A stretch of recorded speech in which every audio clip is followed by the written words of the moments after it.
PS3C da in Köln an der Gamescom. Heute haben wir, oder jetzt gerade, schauen wir Sherlock Holmes an.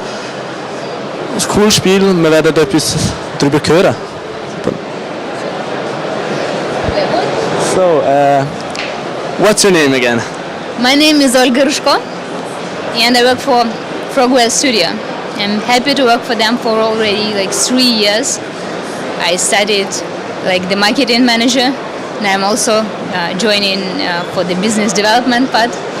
And the best part of my job is doing the presentations of the new games that we're working on. So you can do good presentations then? You'll tell me after the presentation. Okay. So, Sherlock Holmes, what is the game about? The story? What's the story about the game? So the game actually is about Sherlock Holmes himself. And if you remember, he is a detective. If you remember, he is a very good one. He's the genius, right? And this is the game. It's called Crimes and Punishments. We would like our intention with the game to put you inside of his head, to make you truly believe that you are Sherlock Holmes. We are going to show you the way his brains work. And if you remember, when the police is not able to solve the case, when they are stuck with something, they are coming to see him, right? And this is exactly what I would like to show to you. Okay.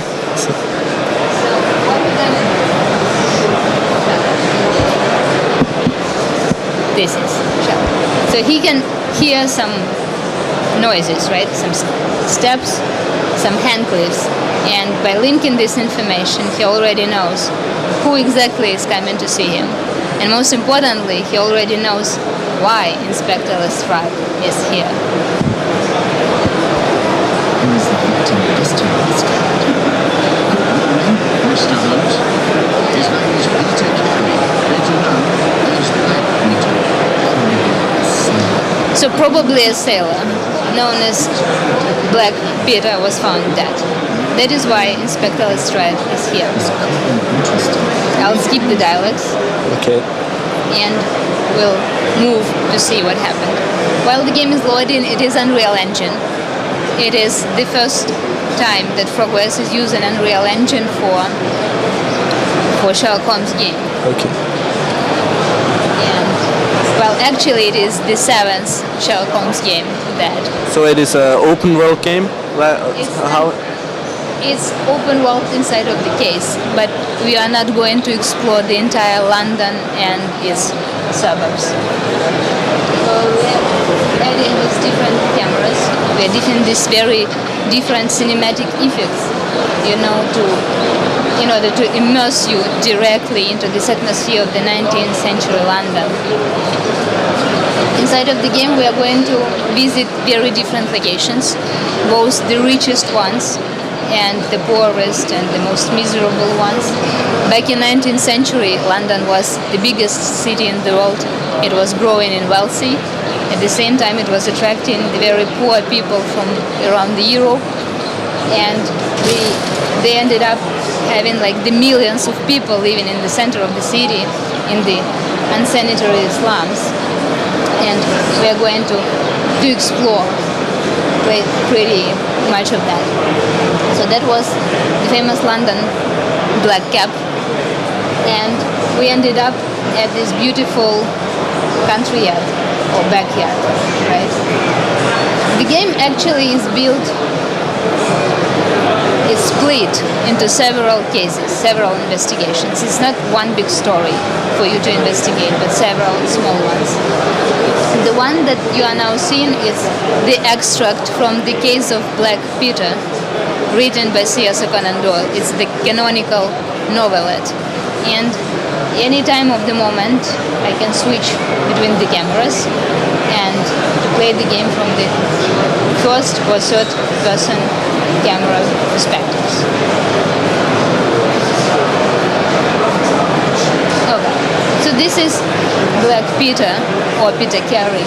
He's the former whaling ship captain, and he was found dead. So the police couldn't find any leads. That's why Sherlock Holmes was studying his game. right? So you can see that he was pinned to the wall with this welding harpoon. And my task as of the detective to find as many clues, as many details as possible, those that I would be able to link together, right, in order to conclude to some things. So I can pick some objects for that. I can examine them. For example, with this knife, I'm able to conclude that Peter Carey was trying apparently to defend himself, right? Apparently, he never succeeded to do it. I can find the notebook next to the body, and again I can examine it and turn it around this way or another. So the notebook has the initials J, H, N, right? The initials on the notebook of the 19th century says of the owner of the thing. It has some blood, and again the way that it's covered in blood makes me believe that it was dropped into this blood. So after the guy was already dead. Of course I can open it. Of course there's some information. I do not currently know what the numbers or letters mean, but this might be useful for my further investigation. Then if I continue searching around, yeah, I can end up with this chest. And I can try to unlock it, but there's the puzzle for me to solve. Some just in order to save us sometimes, I'm going to skip it, but the players are not really able to do it that quickly. There were like no valuables inside, valuable information for us, so I'm moving further. I can see some ship logs, so everything speaks of this sailing thing. Now remember, I told you that our intention is to make you truly believe that you are Sherlock Holmes, right? That is why we are going to employ his talents, his genius abilities, right? You see, but you do not observe. This is what Sherlock says to Dr. Watson. And this is why we're having this Sherlock vision. There was the print of the dust, right?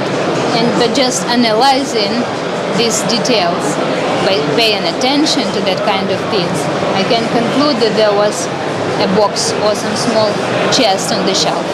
It was here, but now it's gone.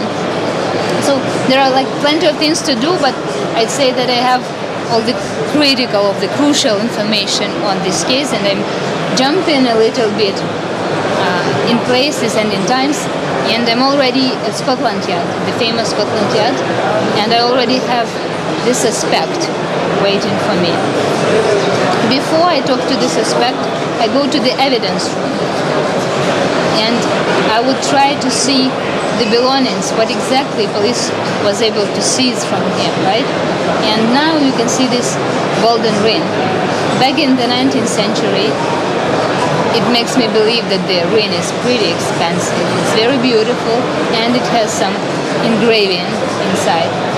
I can turn it and try to read. It speaks about friends, partners, and of the 1883, right? So now that I've been at the crime scene, I saw the clues, I saw the evidences, I saw the belongings, I'm able to start the interrogation, right, with our suspect.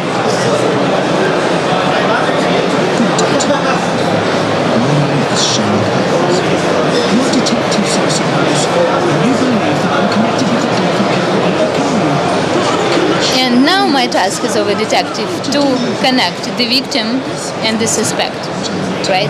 Like the usual detective would do it. I have the selection of questions that I can ask him. But before I do, there is another special feature, special talent of Sherlock Holmes. He's able to, to carefully scan the person who is sitting in front of you and to conclude about the person. So here is how it's working. I can see the shabby cap. I can see these patches on the expensive suit. The suit looks nice, but now it's old. It has these elaborate buttons that probably cost 3 times bigger than the suit itself, with the short sleeves. I can check his scars. I can see some callosities on his hands. So it gives me pretty much the idea of the guy, right? And now I can start the real interrogation. The real interrogation, while I can also interrupt him with the information of my possession. So it's John Hocklin Ellington, and if you remember the initials of JHN, I'm able to connect that kind of things. I'll skip the dialogue and we can do it once again with the ring.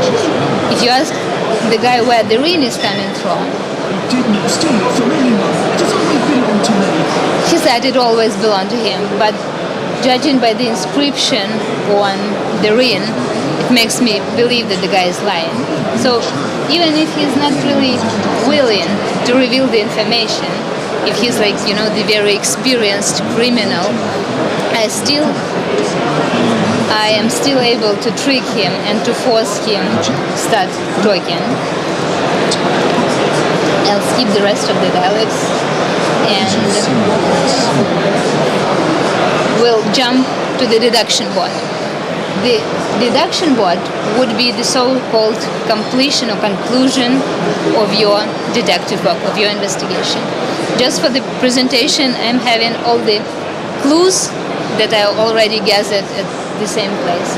And now my task is to connect the clues together.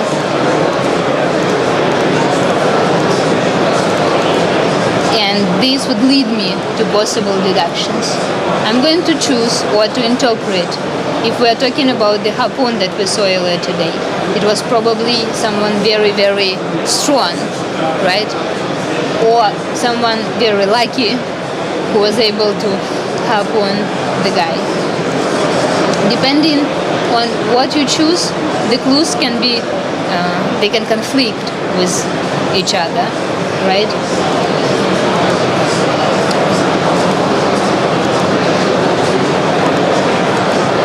And depending on the way that I personally interpret the clues, I end up with different conclusions. So I can accuse this Patrick Keynes of murdering the Black Peter. Or if I change it